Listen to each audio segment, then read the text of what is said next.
কি ব্যাপার, তুই বৃষ্টির মধ্যে না জানায়া হঠাৎ করে নসিন দিলি যে?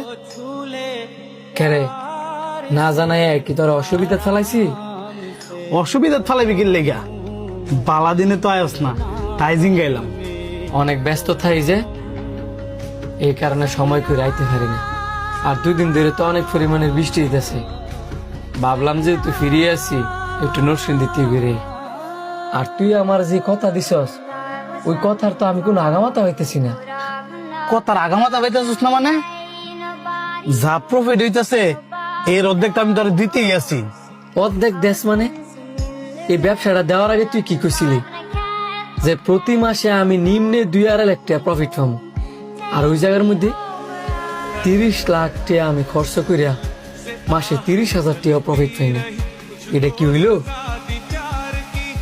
তুই যেমন 30 লাখ টাকা দিছস, আমিও তো 30 লাখ টাকা দিছি। তুই যা প্রফিট পাস আমিও তো সেম প্রফিটই পাই। ব্যবসা মানেই তো লাভ লস। ব্যবসার অবস্থা যদি খারাপ যায়, এদিকে আমার কোনো দোষ আছে? আজকে খারাপ, 2 দিন পরে ভালো হইতেও পারে। 2টা বছর গেছে গা, আর কবে উন্নতি হইব? আর রেস্টুরেন্ট আমি যা দেখে গেছিলাম তাই আছে, রেস্টুরেন্টেরও কোনো উন্নতি হয়েছে না। বন্ধু, আর কটা দিন ধৈর্য ধর, আশা করি ব্যবসার অবস্থা ভালো হইব। আর তোর যদি মনে হয় যে ব্যবসার অবস্থা ভালো হইতেছে না, তোর শেয়ারটা তুই আমার কাছে বেচ চালাইস। আচ্ছা বন্ধু, তুই যে তাইছস রেস্টুরেন্টটা তুই একটু ভিজিট করে যা। আমার বউ রইলে আমার একটু শ্বশুর বাড়ি যাইতে হইব, আমি গেলাম। কিরে, তোর বন্ধুরে দেখলাম কোন সময় বার হয়ে গেল গা? হ্যাঁ নাকি আর শ্বশুর বাড়ি যাইব?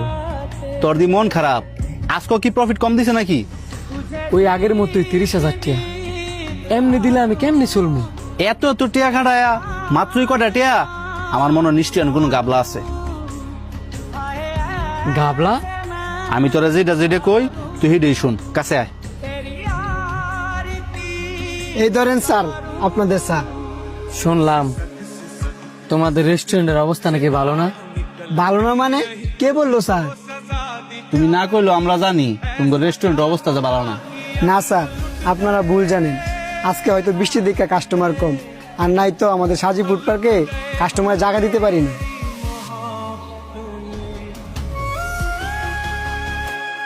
আমরা ভুল জানি না, এই কারণে তো সারা মাসে মাত্র 50-60 হাজার টাকা বিক্রি করো। কি বলেন স্যার? 50-60 হাজার টাকা তো আমরা